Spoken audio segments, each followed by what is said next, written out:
এই দুনিয়াতে তিনজন ভালো মানুষ ছিল। এক নম্বর ভালো মানুষ হলো নবীর চাচা আবু তালেব। এত ভালো মানুষ ছিল, কিন্তু বেঈমান হওয়ার কারণে আল্লাহ তারে জাহান্নাম দিবে। আপনারা বলেন তো, আবু তালেব মানুষটা ভালো ছিল না খারাপ ছিল? কিন্তু কি ছিল না? ঈমান ছিল না। আজকে বাংলাদেশের অধিকাংশ মুসলমানের ঈমান নাই। আচ্ছা, একটা মুসলমান যদি কোনো সময় বলে যে আওয়ামী লীগ ক্ষমতাতে আছে, যদি কোনো সময় বলে যে বর্তমান আওয়ামী লীগ সরকার ক্ষমতায় আছে, এ কথা বলা আল্লাহর ক্ষমতার বিষয়ে শিরক করা।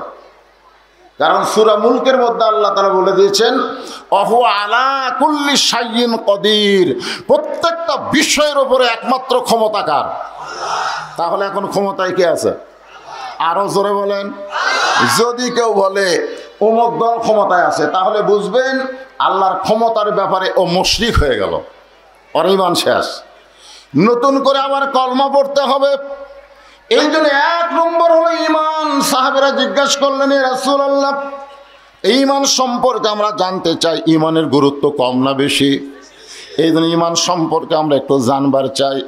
আল্লাহ রাসূল বললেন, ইকরার বিল লিসান, জবানে বলতে হবে লা ইলাহা ইল্লাল্লাহ, শুধু জবানে বললে হবে না, তাসদিক বিল জানান, ওইটা কলিজার মধ্যে জায়গা দেওয়া লাগবে।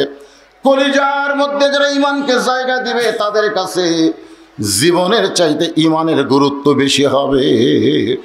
আপনারা অন্তর থেকে বলেন, বর্তমানে বাংলাদেশের মানুষের জীবনের গুরুত্ব বেশি না ঈমানের গুরুত্ব বেশি? জীবনের গুরুত্ব বেশি। হ্যাঁ হ্যাঁ, আসলে আমি যতই চেষ্টা করি, আমি কিন্তু আমার জীবন বাঁচাবার পারবো না, কিন্তু আমি একটু চেষ্টা করলে, দেখে শুনে চললে, বললে, খাইলে আমার ঈমানকে আমি রক্ষা করতে পারবো। আমার ঈমানকে আমি রক্ষা করতে পারবো, বাঁচাতে পারবো, কিন্তু জীবন বাঁচান যাবে। আল্লাযী খালাকাল মাউতা ওয়াল হায়াতা লিয়াবলুয়াকুম আইয়ুকুম আহসানু আমালান ওয়া হুয়াল আজিজুল গফুর। তাসদিক বিল জিনান, যখন কলিজার মধ্যে ঈমান, ওই মানুষটার চরিত্র কেমন হবে? দরকার হলে আল্লাহর জন্য জীবন দিবে, কিন্তু বাতিলের সঙ্গে আপোষ করবে। বর্তমানে আমরা কার সঙ্গে আপোষ করছি? হ্যাঁ, দরকার হলে আল্লাহর জন্য কি দিবে? কথা কয় না। আপনারা যারা এখানে বসে আছেন, আল্লাহর জন্য জীবন দিবার পারবেন? পারবেন? মরা তো লাগবেই, মরা লাগবেই, কিন্তু আমরা মরবো কার জন্যে? ইন্না সলাতি ওয়া নুসুকি ওয়া মাহইয়ায়া ওয়া মামাতি লিল্লাহি রাব্বিল আলামিন। এরপরে রাসূল বললেন, আমল বিল আরকান, আমি যে ঈমানদার, এটা আমাকে আমলের মাধ্যমে, কিসের মাধ্যমে? আমলের মাধ্যমে প্রকাশ করতে হবে। আমরা যত আমল করতেছি, তার মধ্যে এক নম্বর আমলের নাম কি? ঈমানকে রক্ষা করার জন্য এক নম্বর আমলের নাম হলো নামাজ। এক নম্বর আমলের নাম কি? জোরে করে, এক নম্বর আমলের নাম কি? বর্তমান প্রধানমন্ত্রী 564টা মসজিদ বানায় দিচ্ছে, কিসের জন্যে? বর্তমান প্রধানমন্ত্রী ইচ্ছা করলে প্রত্যেকটা থানাতে একটা করে সিনেমা হল বানাবার পারতো কি পারতো না? কিন্তু সিনেমা হল না বানায় মসজিদ বানায় দিয়া তিনি কি বুঝাইলেন? তিনি ভালোর পক্ষে না খারাপের পক্ষে? এই সত্য কথা বলা লাগবে। ভালোর পক্ষে না? আপনারা বলেন মসজিদের মধ্যে কি হয়, কিন্তু মুয়াজ্জিন আজান দিলে যে যায় না। তাহলে মসজিদ বানালাম 500 না 5000 মসজিদ বানালাম, কিন্তু মুসল্লি হয় না, হবে? ঈমান রক্ষা করতে হবে। এক নম্বর আমল লা সালাতা লা ঈমান, যার নামাজ নাই তার ঈমান নাই, ডাইরেক্ট কথা। বাইনাল আবদি ওয়াল কুফরি তরকুস সালাত, বান্দার কাফিরের মধ্যে পৃথক করার নাম হলো নামাজ। যে নামাজ পড়বে সে আল্লাহর বান্দা, যে পড়ে না সে হলো কাফের। তাহলে নামাজ না পড়লে যদি কাফের হয় সেই নামাজের গুরুত্ব কম না বেশি? তো সরকার মসজিদ বানানোর গুরুত্ব দিল, নামাজ আদায়ের গুরুত্ব দিল না। তার মানে কি বোঝা গেল? না না না, একটা বোঝা রাখবে তো।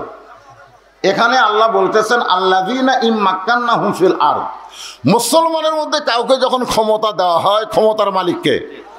আরো জোরে বলেন, ক্ষমতার মালিককে? মুসলমানের মধ্যে যদি কাউকে ক্ষমতা দেওয়া হয়, তার 1 নম্বর দায়িত্ব হলো আকামুস সালাত, নামাজ কায়েম করা। মসজিদ বানানোর সঙ্গে সঙ্গে যে প্রধানমন্ত্রী নামাজ কায়েমের আইন করত, আজান দেওয়ার পরে মসজিদের বাইরে যারা বের হবে, ঘোরাঘুরি করবে, বেড়াবে, রাস্তায় গুলতানি মারবে, তাদের পাশায় মসজিদের কাছে একটা ঘর থাকবে, তার নাম হলো রিমান্ডের ঘর। ধরে কোন কিসের ঘর? ওই ঘরের মধ্যে পুলিশ নিয়ে যাবে, বলবে কে মুয়াজ্জিন আজান দিল তুই বারে কেন? তোর পরিচয় দে, আগে তোর পরিচয় দে, তুই কি মুসলমান না হিন্দু? যদি বলে আমি মুসলমান, তো তুই আজান দিল মুয়াজ্জিন, তুই মসজিদের বাইরে কেন? ওই ঘরের মধ্যে নিয়ে যায়, পাছার কাপড় খুলে যদি 10টা করে বাড়ি মারে। বর্তমান পুলিশের দরকার হলো বাহিরে ঘোরা যুবকদেরকে শাস্তি দেওয়া, আর আজকে পুলিশেরা এই সমস্ত জালেমদেরকে শাস্তি না দিয়ে আলেমদেরকে গ্রেফতার করার চেষ্টা করতেছে। তো এখন কথা ঠিক কিনা? আজকে শোনেন, এখানে 1 নম্বর বলা হয়েছে ঈমান। ঈমানকে রক্ষা করতে গেলে আমাদের 1 নম্বর আমল হচ্ছে নামাজ। ধরে বলেন, নাম কি? এই নামাজ আমাদেরকে আদায় করতেই হবে। যদি যুবকেরা নামাজ পড়ে, যেই যুবকেরা আমি দেখলাম এই রাস্তার মধ্যে ঘুরতেছে, এই যুবকেরা যদি নামাজ পড়ে, আল্লাহ বলেছেন ইন্নাস সালাতা তানহা আনিল ফাহশাই ওয়াল মুনকার, একমাত্র নামাজি পারে মানুষকে যাবতীয় খারাপি থেকে, অশ্লীলতা থেকে বাঁচায়া দিতে। তাহলে আমাদের যুবকদেরকে ভালো রাখতে গেলে এই নামাজের আইনটা চালু করার দরকার আছে না নাই? দরকার আছে না নাই? আজকে সরকার বাল্য বিয়ে বন্ধ করতেছে, মাদক মুক্ত যুবক গঠন করতে চায়, এগুলো একটাও আইন লাগবে না যদি নামাজের আইন পাশ করে। দরকার কথা ঠিক কিনা? তাহলে 1 নম্বর আমলের নাম কি? নামাজ। এই নামাজটা পুরুষ মানুষের জন্য 1 নম্বর, কিন্তু পর্দার মধ্যে যারা কথা বলতেছে তাদের জন্য নামাজ কিন্তু 1 নম্বর না। তাদের জন্য 1 নম্বর আমল হলো পর্দা। জোরে কোন কি? আচ্ছা, মেয়ে মানুষ যদি জোরে কথা বলে আর সেই কথা যদি আমরা শুনবার পাই, তাহলে কি পর্দা ঠিক থাকে না খেলাফ হয়? জোরে বলেন, খেলাফ হয় না? মেয়েরা যে গল্প করতেছে, এ পাশে দিচ্ছেন, একটু 100 গজ দূরে দেওয়া দরকার। কারণ ট্রাকের পিছনে, গাড়ির পিছনে লেখা থাকে, ট্রাকের পাশে দেখেননি, 100 গজ দূরে থাকেন, 50 গজ দূরে থাকে, নিরাপদ দূরত্ব বজায় রাখুন। ট্রাকের চাইতো নারীরা হলো আরো মারাত্মক। জোরে কোন কথা ঠিক কিনা? কঠিন মারাত্মক। এদেরকে এত কাছে রাখা ঠিক হয়নি, একটু দূরে রাখা দরকার ছিল। যা করে করুক, কিন্তু এখানে গল্প করে আমাদের কানের মধ্যে পড়ে মারে। নারীদের জন্য 1 নম্বর নেক আমলের নাম হলো পর্দা। এই পর্দাটা কেমন, ছোট্ট একটা দৃষ্টান্ত দিচ্ছে, আপনারা মনোযোগ দিয়ে শুনবেন। যাকে বলা হয়েছে সাইয়্যিদাতুন নিসাই আহলিল জান্নাহ, নাম হলো ফাতেমাতুজ জোহরা। নাম শোনেন নাই? এরা কি প্রত্যেক জুম্মার দিন, আজকে জুমার দিন না, আজকে জুমার সানি খুতবায় ইমাম সাহেবকে আপনাদের শুনাইছে? শুনছেন আপনারা? সাইয়্যিদাতুন নিসাই আহলিল জান্নাহ ফাতেমাতুজ জোহরা, জান্নাতি নারীদের মধ্যে যিনি নেত্রী হবেন তার নাম হলো ফাতেমা। ওই ফাতেমা কেমন দেখার জন্য কতগুলো মেয়ে মানুষ তার বাড়ির দরজায়। ফাতেমাটা কেমন এটা দেখার জন্য পুরুষ মানুষ না, মেয়ে মানুষ তার বাড়ির দরজায়, কিন্তু গিয়ে দেখতেছেন দরজাটা বন্ধ। মেয়েরা চিন্তা করে আমরা ফাতেমার সঙ্গে দেখা করব, কিন্তু দরজা বন্ধ, কেমনে ঢুকবো? এমন সময় দেখে একটা ছোট্ট বাচ্চা দৌড়াদৌড়ি করতেছে। মেয়েদের মধ্যে একজন ওই বাচ্চাকে কাছে ডাকলেন, বাবু তোমার নাম কি? ছোট বাচ্চা বলতেছে আমার নাম হলো হোসাইন ইবনে আলী। যে বলছে বাবু তোমার নাম কি? বলে আমার নাম হলো হোসাইন ইবনে আলী। আপনারা বলেন তো হোসাইন ইবনে আলী মানে কার সন্তান? আলীর বেটা। ফাতেমার কে? আমার ভাই বলতেছে আলীর সন্তান। আসলে এরকম বলাটা স্বাভাবিক। আমি 91 সালে যখন বিয়ে করলাম, কোন সালে? তখন কাজী সাহেব আমাকে কইল আপনার বাপের নাম কি? আমি বাবার নাম কইলাম, আমার বিয়ে হয়ে গেল, বিয়ে কমপ্লিট। বাড়িতে আসার পর আমার মা বলতেছে বিয়ে কিভাবে হলো? আমি বললাম কাজী সাহেব কইল বাবার নাম কি, আমি বাবার নাম লিখে দিলাম, বিয়ে হয়ে গেল। তো মা বলতেছে আমার নাম কয়নি? আমি বললাম না মা, আপনার নাম তো শুনবার চাইনি, খালি বাবার নাম দিয়েই তো বিয়ে হলো। মা তখন ঘরের মধ্যে গেল, আমার মনে আছে, ঘরের মধ্যে গিয়ে সেই কান্দন। আমি বললাম মা কান্দ, এই তোর বাপ তোর জন্য কি করছে রে? যা করছে আমি, আর বিয়ের সময় তোর বাপের নাম দিয়ে বিয়ে হয়, আমার নাম থাকে না, এই জুলুমের আইন আমি মানি না। আমার মাকে বেশি দিন সময় লাগেনি, বর্তমান সরকার যখন ক্ষমতাতে আসলো তখন আমার জামাই আমার মেয়ে বিয়ে করলো, যে ওয়াজ করে না, ও আমার মেয়ে বিয়ে করতেছে। কাজী সাহেব বলতেছে আপনার বাপের নাম কি, মায়ের নাম কি? আমি চিন্তা করলাম কে রে, আমার বিয়ে হলো খালি বাপ দিয়ে, আর জামার বিয়ে বাপও লাগে বাবা লাগে। এই সরকারের একটা ভালো কাজের মধ্যে এই কাজ হলো যে খালি বাপের পরিচয় দিলে হবে না, সন্তানকে মায়ের পরিচয় দেওয়া লাগবে। ঠিক না? কারণ বাবা আনন্দে মাতিয়া সাগরে ভাসাইয়া সেই যে চইলা যায় খবর লয় না, মাজন ধরিয়া উদরে কতই কষ্ট করে, 10 মাস পরে পেল প্রসবের বেদনা, এমন মাকে সন্তান বাদ দিবার পারবে? শূন্যস্থান আপনাকে পুরা করা লাগবে। আমি যেখানে থামবো ওখানকার পরের সেন্টেন্স আপনাকে বলা লাগবে, পারবেন না?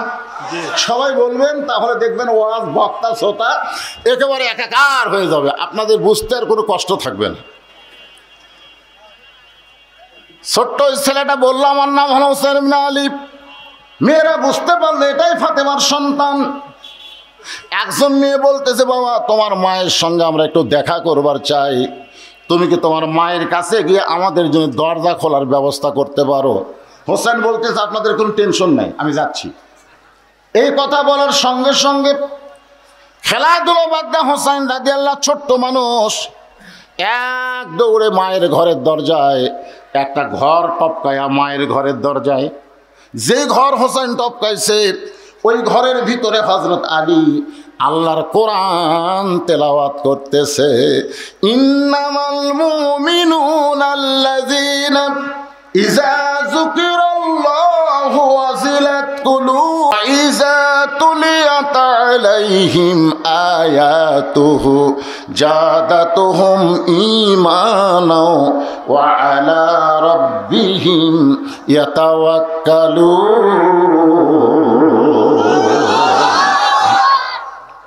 যে ঘর টপকায়া মায়ের ঘরের দরজায়, ওই ঘরের মধ্যে কোরআন পড়তে দেখে হযরত আলী আল্লাহর কোরআন তেলাওয়াত করতেছে।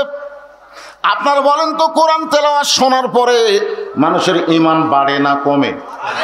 আমাদের বাংলাদেশে পৃথিবীর ভিতরে এত কোরআনের মাহফিল কোনো দেশে হয় না, সবচাইতে বেশি হয় সেই দেশের নাম কি?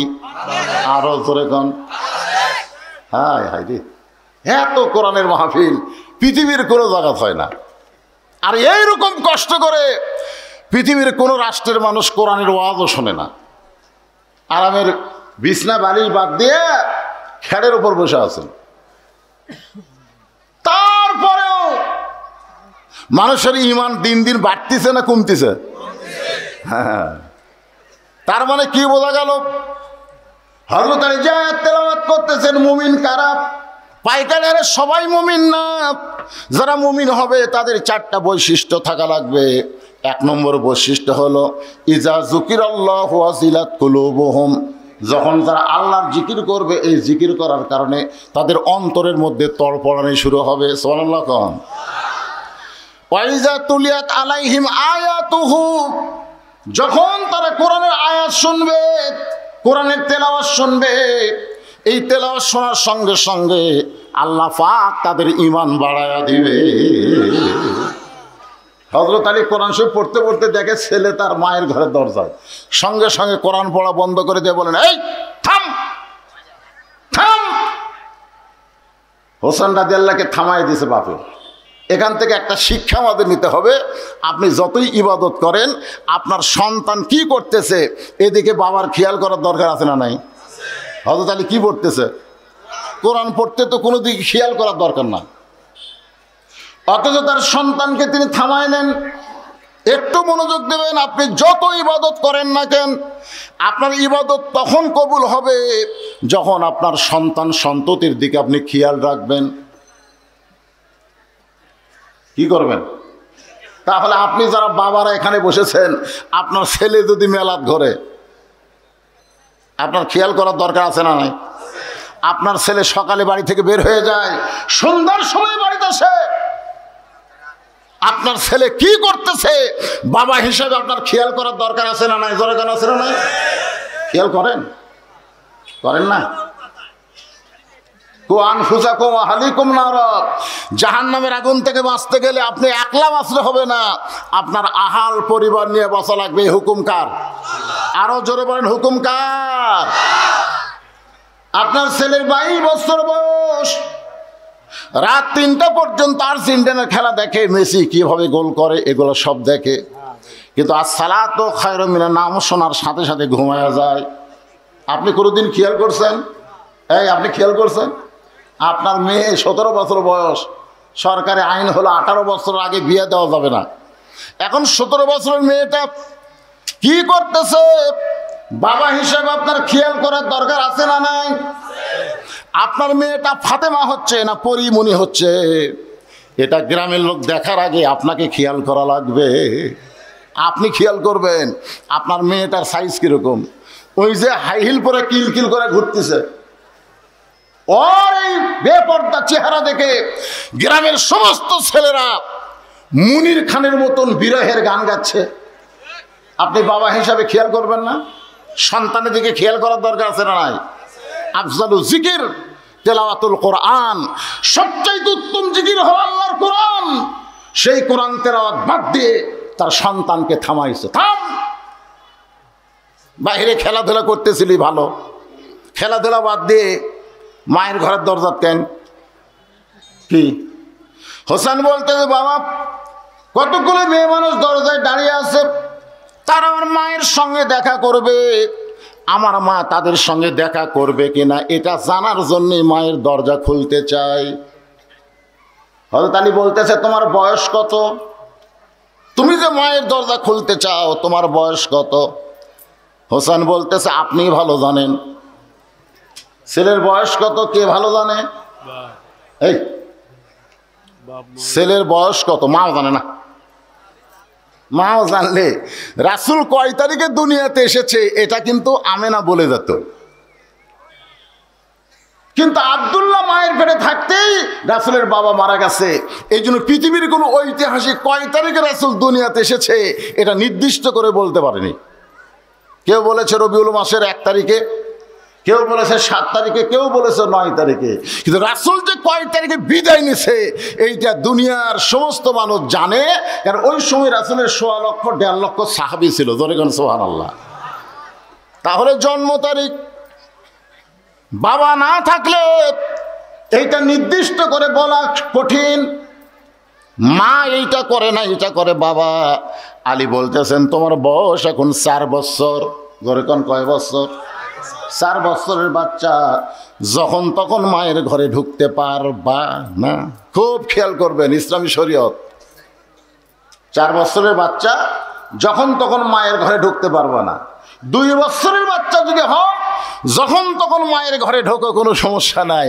মা যদি কাপড় খুলেও ঘরের মধ্যে থাকে, 2 বছর বাচ্চা ঢুকলে কোনো সমস্যা নাই। কিন্তু 2 বছর পার হয়ে গেলে দুধ যখন ছাড়ে এরপরে যদি বাচ্চা ঢোকে তাহলে সমস্যা আছে। তোমার বয়স এখন 4 বছর, এখান থেকে আমাদের একটা ফতোয়া নেওয়া লাগবে। ছেলে যখন বড় হয় ইচ্ছা করলে মায়ের ঘরে ঢোকা যাবে না, ঢুকতে গেলে মায়ের অনুমতি লাগবে। জোরে কোন কি লাগবে? আবার মেয়ে যদি বড় হয়, বাবা ইচ্ছা করলেই মেয়ের ঘরে ঢুকতে পারবে না, ঢুকতে গেলে বাবার অনুমতি নেওয়া লাগবে। আমার মেয়েরা এখন বড় হয়ে গেছে, মেয়েরা ঘরে আছে, আমি কি যখন তখন ঢুকতে পারবো? যখন পারবো। আল্লাহ নবী জোহরের নামাজ পড়ার পরে ফাতেমার বাড়িতে এসে সালাম দেয়। ফাতেমার দরজা এসে ওয়ালাইকুম আসসালাম বলে কান্দে, কিন্তু দরজা খোলে না। রাসূল বলে, ফাতেমা তোকে দেখার জন্য আইসে মা, একটু দরজা খুলে দে। ফাতেমা কান্দারে বলে, বাবা এমন একটা কাপড় আমার পরনে আছে যে কাপড় পরে আপনার জন্য দরজা খুলতে বড় শরম পায়। বাবা এখনকার মতো আপনি ফেরত যান। আল্লাহ নবী ফেরত গেলেন। আসরের নামাজ পড়ার পরে নবী আবার ফাতেমার দরজায়। ফাতেমা কান ধরে বলে, বাবা এমন একটা কাপড় পরে আছি গো বাবা, এই কাপড় পরা অবস্থা আপনার জন্য দরজা খুলতে পারবো না। সঙ্গে সঙ্গে আল্লাহ নবী জানলার পাশে গিয়ে টানে গায়ের চাদর খুলে ওই চাদরটা ফাতেমার জন্য জানলা দিয়া দেয়। ফাতেমা ওই চাদর পরে নবীর জন্য যখন দরজা খোলে, আল্লাহ নবী তাকায় বলে, ফাতেমা রে কষ্ট মনে করিস না, 33 বার সুবহানাল্লাহ, 33 বার আলহামদুলিল্লাহ, 34 বার আল্লাহর জিকির কর। দুনিয়াতে কষ্ট হবে, আল্লাহ একটা জান্নাতের দরজা তোকে খুলে দিবে। সুবহানাল্লাহ করে গান। এখান থেকে আমরা কি বুঝলাম? হোসাইনের বয়স কত? 4 বছর। হযরত আলী বললেন, তুই যখন তখন মায়ের ঘরে ঢুকতে পারবি না। মায়ের ঘরে ঢুকবার গেলে মেয়েদের জন্য নয়, আগে তোর অনুমতি লাগবে। সুবহানাল্লাহ। বড় আয়, আয় আমার কাছে আয়। ছোট্ট হোসেনকে হযরত আলী কাছে ডাকলেন। কাছে ডাকার পরে এইভাবে আমার দিকে তাকান, এইভাবে যে কোরআন হযরত আলী পড়তেছে ওই কোরআনটা হোসেনকে দিবার চাইলেন। ধর ধর। হোসেন বলতেছে দেন। সুবহানাল্লাহ না কেন? 4 বছরের বাচ্চাকে বাপ বলতেছে ধর, বাচ্চা বলতেছে দেন। হযরত আলী আসমানের দিকে তাকাই কয়, আলহামদুলিল্লাহ, আল্লাহ এমন একটা সন্তান তুমি আমাকে দান করেছো। 2টা সন্তান। ধরে কোন কয়টা? এরা জন্মসূত্রেই পবিত্র। আসরের নামাজের প্রথম সেজদা, আল্লাহ রাসূল আসরের নামাজের কোন সেজদা? প্রথম সেজদা 3 বার সুবহানাল্লাহিল আলা। দ্বিতীয় সেজদায় যায় 100 বার উমর ফারুক সুবহানাল্লাহিল আলা কয়, কিন্তু সেজদা ওঠে না। দ্বিতীয় রাকাতে ঠিক আছে, তৃতীয় রাকাতে ঠিক, চতুর্থ রাকাতে ঠিক, কিন্তু প্রথম রাকাতে দ্বিতীয় সেজদায় এই লম্বা হলো। ওমর ফারুক বলে, রাসূলুল্লাহ বেয়াদবি নেবেন না, আসরের নামাজের প্রথম রাকাতের দ্বিতীয় সেজদা এত লম্বা কেন? রাসূল বললেন, আমি যখন সেজদাত গেলাম এমন সময় 2জন পবিত্র আমার কাঁধের উপরে চলল। কয়জন? 2জন পবিত্র। 2জন কি পবিত্র আমার কাঁধের উপরে চললো।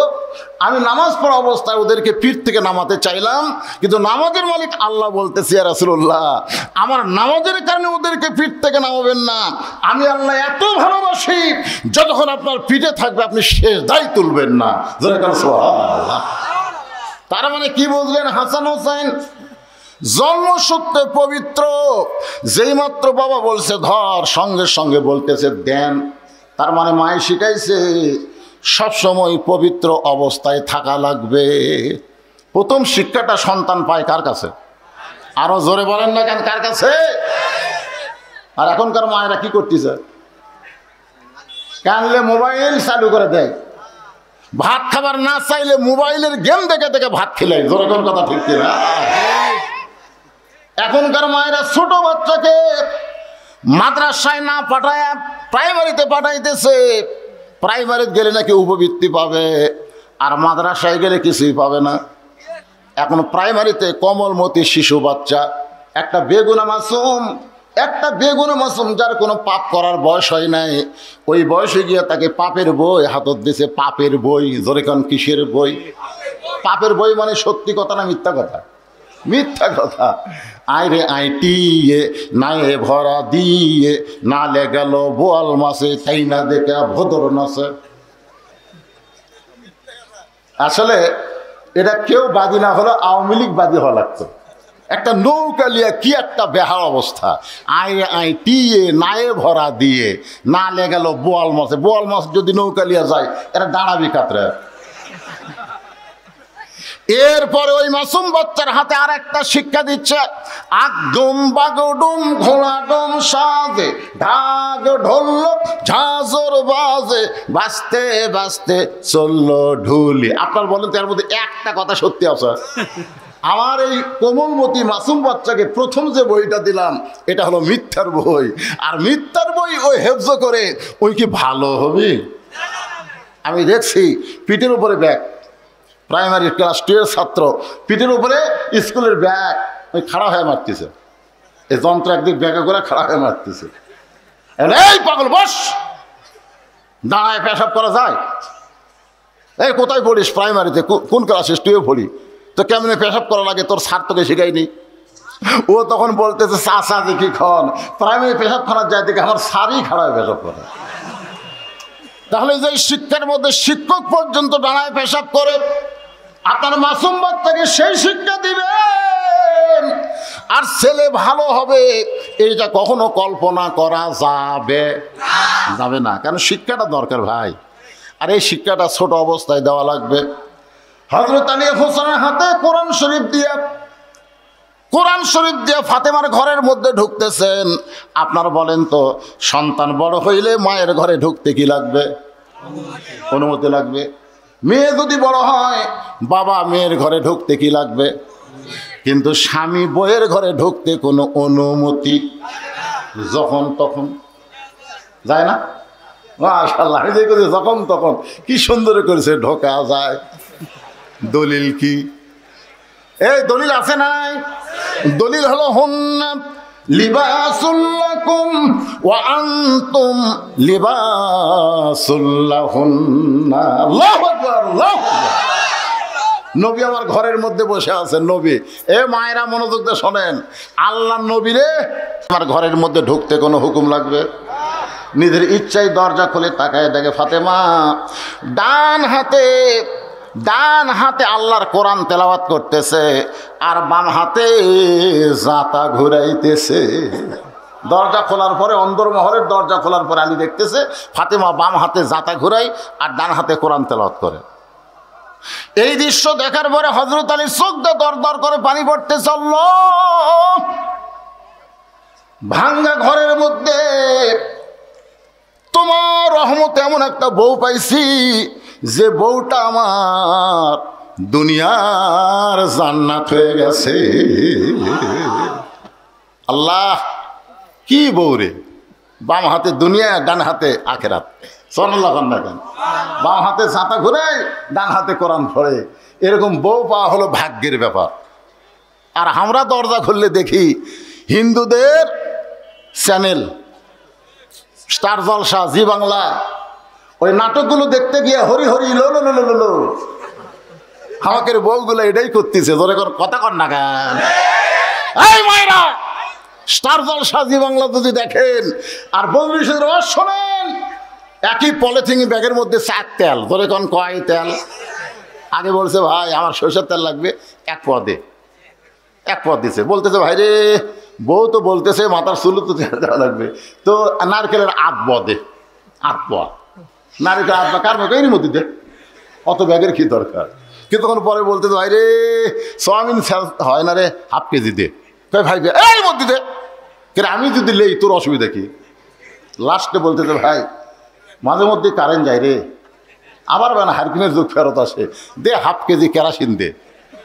তখন দোকানদার বলতেছে ভাই কার মধ্যে? এরই মধ্যেই। এখন 4টা তেল একত্র করে বাড়িতে এসে বউকে বলতেছে বাঁচা লাও।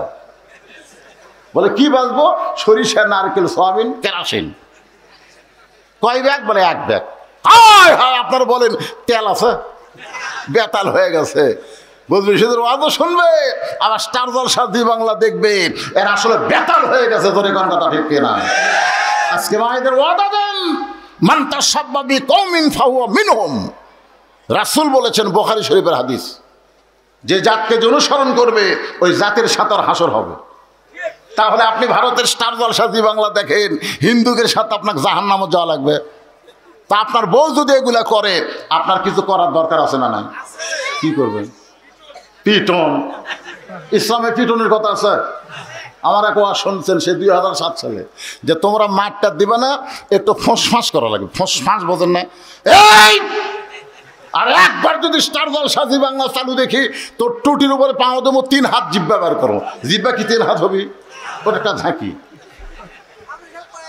এই জন্যে ফোঁস করা লাগবে মাঝে মধ্যে। এরকম বিবির উপর একটু খেয়াল করবেন। আমার মায়েরা, মন খারাপ করবেন না, আপনাদের ইমান সুন্দর আমলের জন্য কথাগুলো বলতেছি। মা, মেয়েদের 1 নম্বর নেক আমলের নাম হলো পর্দা। ধরে বলেন নাম কি?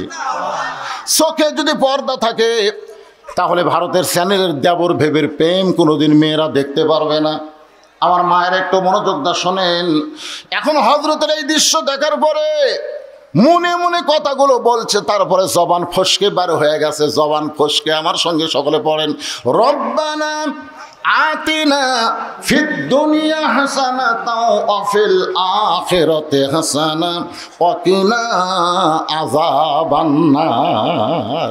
এটা কিন্তু হযরত আলী বলবার চাইনি, বইয়ের এই দৃশ্য দেখে জবান ফসকা বার হয়ে গেছে।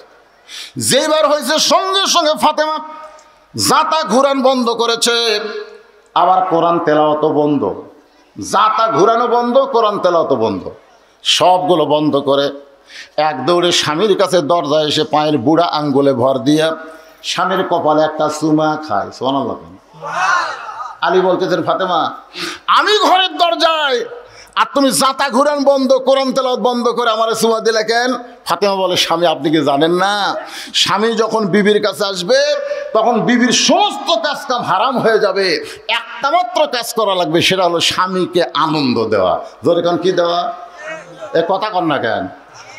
তো এখন আমার এই জাতা ঘুরানো চলবি না, কোরআন তেলাওয়াতও চলবি না, একমাত্র কাজ হলো আপনাকে আনন্দ দেওয়া। তাহলে স্বামী ঘরের মধ্যে আসলে বইয়ের কাম কি? কথা কয় না, কথা কয় না, আনন্দ তো দিচ্ছে না, এই জন্য তো কথা আসতেছে না।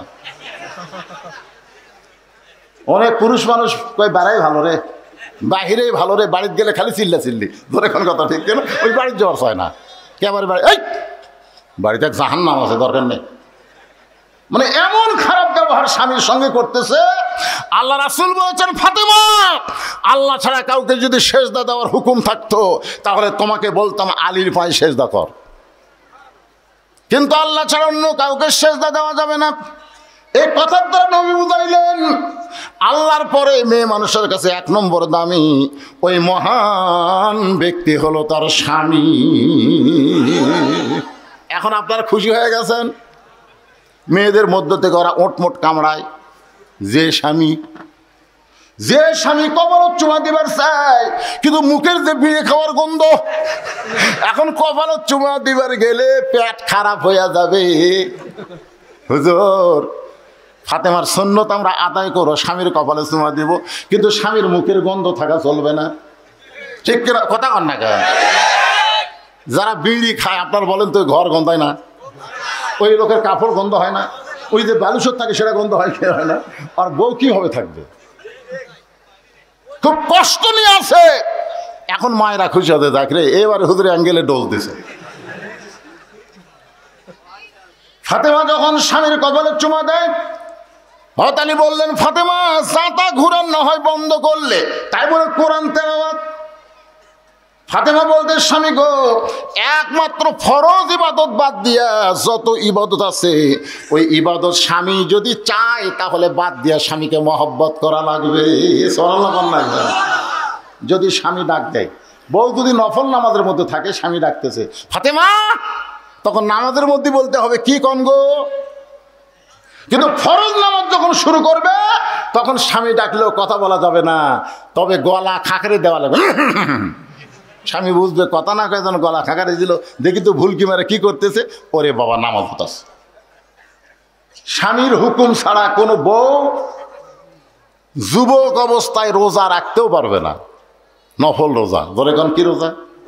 কারণ শীতের রাত্রে এগুলা কষ্ট হয়, ঠান্ডা লাগে। দুপুরবেলা গোসল করার আগে স্বামী একটু ইচ্ছা করছে খেলা করবি, ধরে কোন ঠিক কিনা? একটু খেলাধুলা। সুবহানাল্লাহ কোন রে ভাই, আজকে আমাদের অনেকের মাজা নাই, খাড়া হওয়ার পারে না, তারপরেও খেলবার চাই। খেলা এত সোজা না রে, খেলবার গেলে মাজাত বল থাকালে কথা কন না কেন? অনেক যুবকের বিয়ে করার পরে আর খেলাধুলা ঠিক মতো হচ্ছে না। আমি ওই সকল যুবকদেরকে বলবো, আমরা শুধু কোরআনের তাফসির করি না, তোমাদেরকে ওষুধও দিবার পারি। কারণ এখানে আল্লাহ বলেছেন, কোরআনে আল্লাহ বলেছেন, আনুনাজ্জিলু মিনাল কুরআনি মা হুয়া শিফাউ ওয়া রাহমাতুল লিল মুমিনিন। গোপনে আমার সাথে যোগাযোগ করো, খেলা হবি না মানে। সুবহানাল্লাহ খান, সব কিছু কোরআনে আছে না নাই? তাহলে একটা স্লোগান দেন, আমি যে বলবো সব সমস্যার সমাধান, আপনারা বলবেন দিতে পারে আল কোরআন। সব সমস্যার সমাধান আল কোরআনের আলো, কোরআন হাদিস যেখানে দুনিয়ার মুসলমান লিল্লাহে তাকবীর।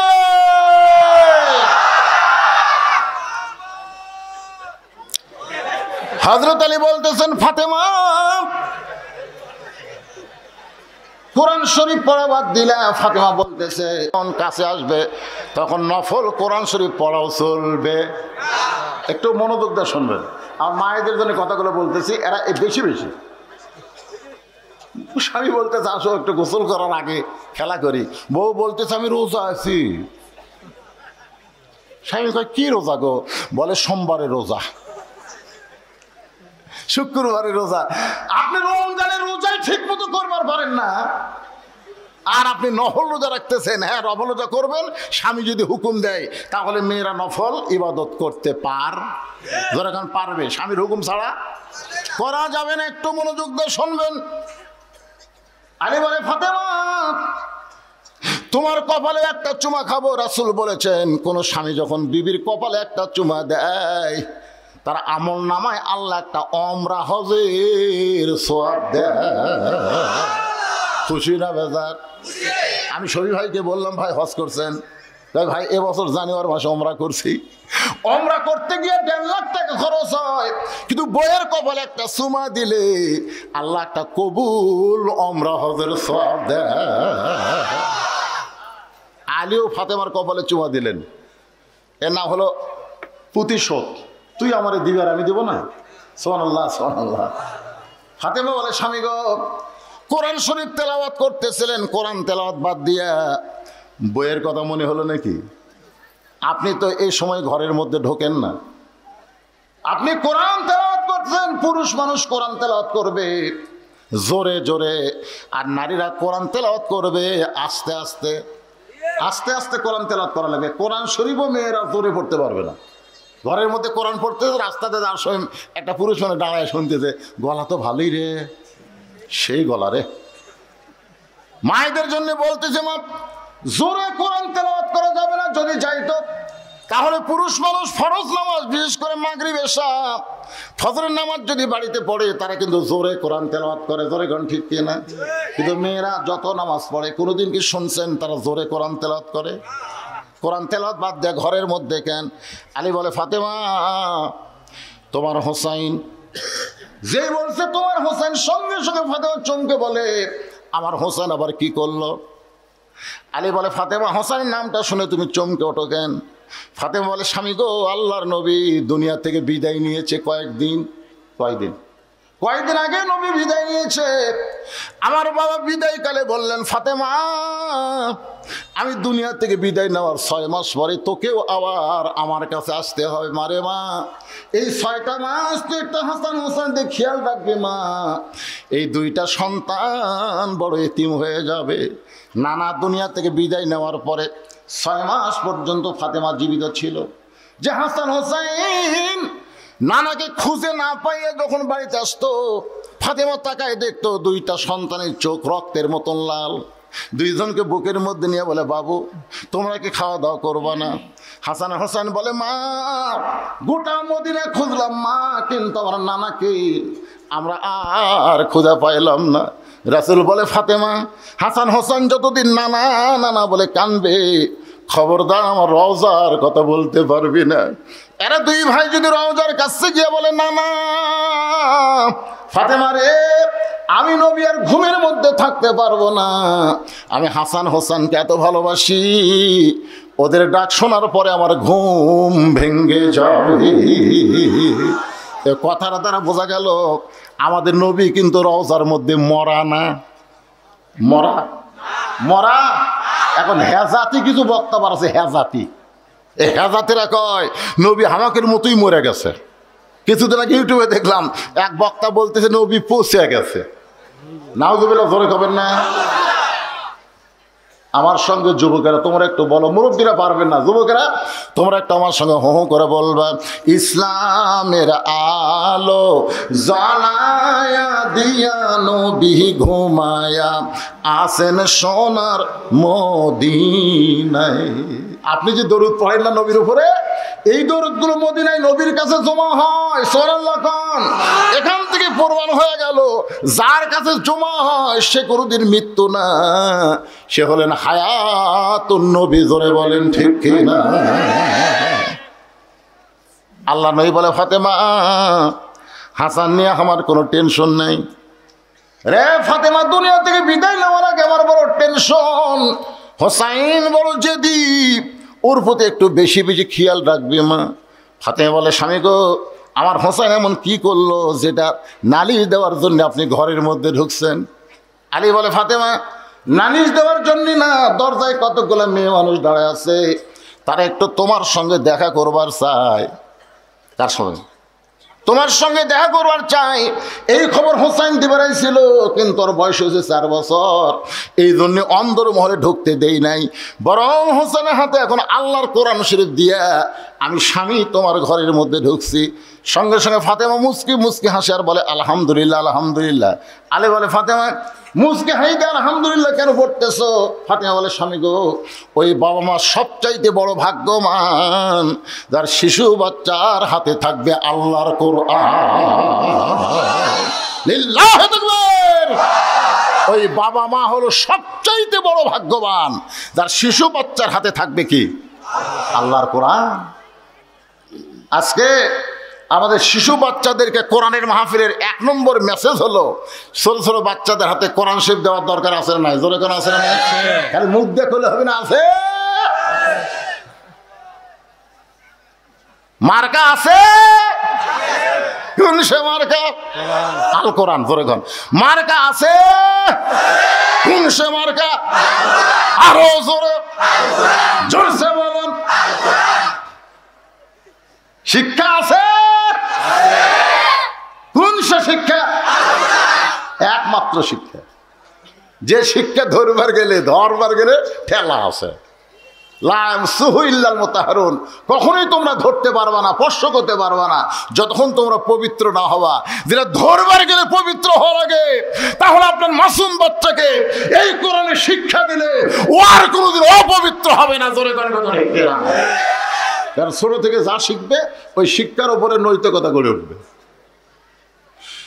ফাতেমা মুসকে মুসকে হাসে আর আল্লাহর শুকর আদায় করে। ওই বাবা মা হলো সবচাইতে বড় ভাগ্যবান যার ছোট বাচ্চার হাতে থাকবে আল্লাহর কোরআন। আলী বলে, ফাতেমা তাহলে ওই মেয়েদেরকে দরজা খুলে দিব, ওই মেয়েরা তোমার সঙ্গে দেখা করতে চায়, দরজার দাঁড়িয়ে আছে, আমি কি তাদের জন্য দরজা খুলে দিব? ফাতেমা মুসকে মুসকে হাসে আর বলে, আপনি এত বড় জ্ঞানী, আপনি এত বড় জ্ঞানী হয়ে এই কথাটা কেমনে বললেন? আলী বলে, ফাতেমা মেয়েরা তোমার সঙ্গে দেখা করবে আর দরজা খুলে দেওয়ার মধ্যে আপত্তি কোথায়? ফাতেমা বলে, স্বামী গো, মেয়েরা আমার সঙ্গে দেখা করবে, আমার কোনো আপত্তি নাই, কিন্তু আপনাকে কষ্ট করে পর্দার ব্যবস্থা করা লাগবে। কারণ পর্দার ব্যবস্থা করা হলো কার দায়িত্ব? কথা কয় না, কার দায়িত্ব? বইয়ের দায়িত্ব কিন্তু না। আমরা মেয়েদের পর্দা নাই, মেয়েদের পর্দা নাই, মেয়েদের পর্দা নাই মরদের জন্য। জোরে করে কথা কর না কেন? কতগুলা মরদ আছে বেপর্দা মেয়ে দেখলি, হারে এটা কার বউ রে, এটা কার মেয়ে রে? আল্লাহ বলেছে, কুল্লিল মুমিনিনা ইয়াগুদ্দু মিন আবসারিহিম। হে মুমিন, হে মুমিন পুরুষ মানুষ, তোমার নজর কোনো মেয়ের দিকে যাবে না, বইয়ের দিকে যাবে না, তোমার নজর থাকবে নিচের দিকে। জোরে কোন কথা ঠিক কিনা? একটা মেয়ে মানুষ আপনি খপ করে দেখলেন, দেখবার পাননি, হঠাৎ দেখি নিচের দিকে নজর করলেন আর একবারও তাকালেন না। 3-4টা পুরুষ মানুষ মেয়ের দিকে তাকে, মেয়ে বাড়ির যা বলবে আর বাড়াবো না রে। আর এক মেয়ে বলবে, কি হয়েছে? আমার ঢপ নাই। বলে, কেমনি বুঝলি? একবার দেখে আর দেখলো না রে, একবার দেখে আর দেখলো না, খামাকা সাজা গুজে রাস্তার যা লাভ কি? আমরা মরদ মরদ যদি নজর কন্ট্রোল করতে পারি, একটা বেপর্দা নারী রাস্তা থাকবে না। জোরে করে কথা ঠিক কিনা? কিন্তু আমরা যে কুত্তের মতন দেখি, পড়ে না চোখের পলক কি তোমার রূপের ঝলক, দোহায় লাগে আঁচল দিয়া মুখটা ঢাকো। শোনেন, পর্দার যেখানে আয়াত আছে আগে পুরুষের কথা আল্লাহ বলেছেন, রাসূলও বলেছেন আর দায়ুসু লায়াদখুলুল লায়াদখুল। এখানে বড় আলেম বসে আছে, শুনে নেন ভাই। আফসোস করে বলতে স্যার 1 মাস পরে আমি রিটায়ার করব। আলহামদুলিল্লাহ কন। আমি বললাম বাইরে রিটায়ার করার পরে খবর কি? 40 লাখের মতন আসছি হুজুর, সুবহানাল্লাহ কন। আর আমরা বক্তারা রিটায়ার করলে, হ্যাঁ আসলেই তাই ভাই। আমারও এরকম একটা চাকরি আসছিল, কিন্তু আমি ওয়াজের ঠেলার চাকরি বাদ দিছি। এখন বুঝতেছি, আমি তখন জানি না যে এটা শেষ পর্যন্ত এরকম দামি হবে। তখন বেতন টেতন ঠিক মতো আসলো না, এই বেকার খাটা কি হবি রে।